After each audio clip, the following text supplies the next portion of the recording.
এই যুগ তথ্যের যুগ, আর জেনারেল নলেজ শুধুমাত্র কোনো স্কুলের পাঠ্য বইয়ের বিষয় নয়।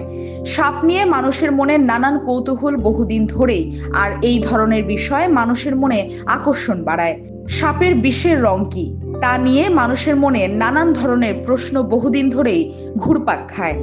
কখনো মনে হয় সাপের বিষের রং নীল, আবার অনেকের মতে সাপের বিষের রং কালো। বিজ্ঞানসম্মতভাবে সাপের বিষের রং হালকা হলুদ রঙের। বেশ কিছু সাপের বিষের রং সাদা কিংবা সবুজ। আবার বেশ কিছু সাপের বিষের রং আলাদাও হয়।